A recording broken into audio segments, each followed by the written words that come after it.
मध्य प्रदेश में नर्सिंग शिक्षा को लेकर बड़ा विवाद खड़ा हो गया है। राजधानी भोपाल के जेपी अस्पताल परिसर में हजारों नर्सिंग छात्राएं इकट्ठा होकर धरने पर बैठ गईं। छात्राओं का आरोप है कि प्रदेश के 13 शासकीय नर्सिंग कॉलेज मान्यता संकट में हैं। कॉलेजों में लैब, क्लिनिकल ट्रेनिंग और स्टाफ जैसी बुनियादी सुविधाओं का भी गंभीर अभाव है। इस कारण लाखों नर्सिंग छात्रों के भविष्य पर बड़ा खतरा मंडरा रहा है। प्रदर्शनकारी छात्राओं ने कहा कि सरकार और विभाग की लापरवाही से उनकी पढ़ाई और डिग्री दोनों अधर में लटकी हैं। कई कॉलेजों की मान्यता रद्द या निलंबित कर दी गई है। इनमें कुछ कॉलेज तो स्वास्थ्य मंत्री और डिप्टी सीएम के गृह जिले से भी जुड़े हैं। जेपी अस्पताल से लेकर स्वास्थ्य संचालनालय तक छात्रों ने नारेबाजी की और सरकार से तत्काल कार्रवाई की मांग की। उनका कहना है कि जब तक कॉलेजों को मान्यता नहीं मिलती और सुविधाएं दुरुस्त नहीं होती, तब तक आंदोलन जारी रहेगा।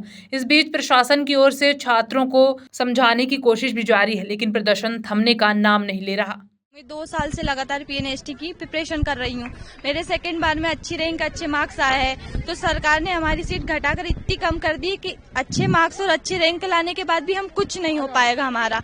और सबसे बड़ी बात यह है कि हम मिडिल क्लास फैमिली से, हम जो प्राइवेट कॉलेजेस है उनकी फीस अफोर्ड नहीं कर सकते। अगर ऐसा कर सकते तो 2-2 साल लगा के पीएनएसटी क्यों ही करते। तो सरकार से मैं अनुरोध यही करना चाहूंगी कि आप हमारी सीट बढ़ाइए। जब 22 कॉलेज होते हुए भी आप हमें सिर्फ 4 कॉलेज दे रहे हो और मांगने के बाद 4 और बढ़ा रहे हो, तो 22 में से 8 क्यों दे रहे हो भाई? पूरे दो, हमें पूरे चाहिए। जब सरकार इतना नहीं कर सकती कि कुछ कमियां भी है तो उनको पूरा करना सरकार की जिम्मेदारी है।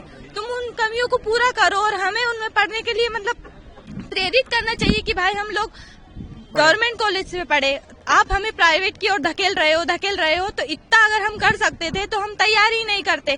तो मैं यही अनुरोध करती हूँ कि सीटें बढ़ाई जाए और आज लास्ट डेट है, जो होना है आज ही हो जाएगा।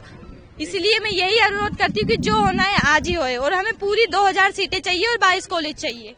मध्य प्रदेश में जिस तरह से मध्य प्रदेश सरकार की नर्सिंग छात्रों के प्रति लापरवाही उजागर हो रही, लगातार मध्य प्रदेश में नर्सिंग कॉलेजों में गड़बड़ियां सामने उजागर हो रही है। अब मध्य प्रदेश ने अपने ही द्वारा, खुद के द्वारा संचालित मध्य प्रदेश सरकार के 13 कॉलेजों को मान्यता नहीं दी। इन कॉलेजों को मान्यता इसलिए नहीं दी गई है क्योंकि एनएसयूआई पिछले 3-4 महीने से मध्य प्रदेश सरकार को आगाह कर रही है कि इन कॉलेजों में कमियां हैं, इन कमियों को दूर किया जाए। लेकिन मध्य प्रदेश सरकार ने इन कमियों को दूर करने की बजाय उनको मान्यता से वंचित कर दिया और इन कॉलेजों को मान्यता से वंचित करने के साथ साथ हजारों छात्रों को सड़क पर ला दिया। जिस तरह से मध्य प्रदेश में प्राइवेट कॉलेजों को मान्यता दी जा रही है, फर्जीवाड़ा किया जा रहा है उनमें, लेकिन सरकारी कॉलेजों को मान्यता नहीं दी जा रही, जिससे आज मध्य प्रदेश छात्रों को महंगी शिक्षा लेने पर मजबूर होना पड़ रहा है। और कहीं न कहीं ये मध्य प्रदेश सरकार की लापरवाही और कहीं न कहीं ये नर्सिंग घोटाले में उनकी संलिप्तता दिखाती है। जिस तरह से मध्य प्रदेश के जिन सरकारी नर्सिंग कॉलेजों को मान्यता नहीं दी गई है, उनमें ये मध्य प्रदेश के ऐसे जिलों के कॉलेज हैं जिसमें मध्य प्रदेश के राज्य स्वास्थ्य मंत्री नरेंद्र शिवाजी